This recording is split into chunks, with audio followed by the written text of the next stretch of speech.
Chairman. Ms. Torres. Thank you, Mr. Chairman. Mr. Secretary, welcome, and thank you for being here. Congratulations on your appointments. With great power comes great responsibility. The responsibility to our Constitution, to the American people, and to the truth. You have built a reputation as someone who stood up to dictators, someone who defended our democracy from foreign threats. And I know that firsthand because you, Mr. Secretary, defended me in the past. When President Bukele of El Salvador targeted me, telling his followers, don't vote for Rep. Torres, endorsing my opponent, and unleashing a campaign of vile threats, harassment, intimidation, and leading an online lynching against me 3 times. Your response, Mr. Secretary, was clear and direct. My home was vandalized with gang graffiti. My husband was confronted in our front yard while we were having a toddler swim party. That child is watching us right now. A man filmed himself planning to shoot me. Our Justice Department agreed with us in a 2022 court indictment alleging that Bukele has a deal with MS-13 gang leaders, receiving support from MS-13 and strategizing on how to better hide murderers from the public, disappearing them. In fact, a woman who dared to lead an anti-corruption unit in El Salvador was just arrested by Bukele's attorney general, and no one knows her whereabouts. You understood what was at stake then. You called it out. You stood with me against this outrageous, dangerous authoritarian. I'm a bit confused with what has happened. You're now shaking hands and cutting deals with him. And you facilitated what our Supreme Court has ruled as an illegal rendition, a Maryland father sent to a torture prison in El Salvador.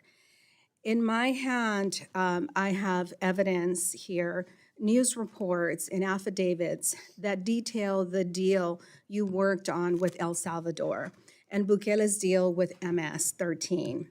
I have here interviews with MS-13 gang members revealing the truth behind Bukele's gang ties. And I ask unanimous consent to enter these documents into the record. Without objection. Done. Congress has been very clear. The law requires you to share these secret agreements. And let me be clear on which agreements I'm talking about. The State Department is usually the lead agency, but at the very least, a part of negotiations with foreign countries, not the Homeland Security, the State Department. The U.S. has an agreement with El Salvador. According to the U.S. law, state must share all international agreements with Congress when requested, and Congress has requested this agreement numerous times. You've so far ignored us. So let me ask you directly, will you commit right now to handing over the requested agreement that the United States has entered into with El Salvador under your watch as required by law? Yeah, I'm not sure what you're referring to. The United States, two things have happened. The first is El Salvador agreed to take back nationals, Salvadorian nationals, including the individual you mentioned. These are people that were in this country unlawfully, had MS-13 ties, and they were repatriated to their country. Okay, Then there was a group of gang members from Tren de Aragua in the United States, and he agreed to take them into his prison system. The United States, in addition to that, has provided law enforcement funding to El Salvador, which they are free to use any way they want. They can use it for their jail system. They can use it for other law enforcement functions. But that's the deal. That is not correct. No, that is correct. But those agreements did include giving MS-13 gang members to El Salvador at their request, right? We turned over a gang member who committed a murder in the U.S. without allowing for our judicial system to try him, to give some justice to that family of that murdered victim. But we sent him to El Salvador because Bukele requested him, because it is in his best interest to hide his ties with MS-13 gang members. So do the agreements to send migrants to El Salvador contain provisions saying that the U.S.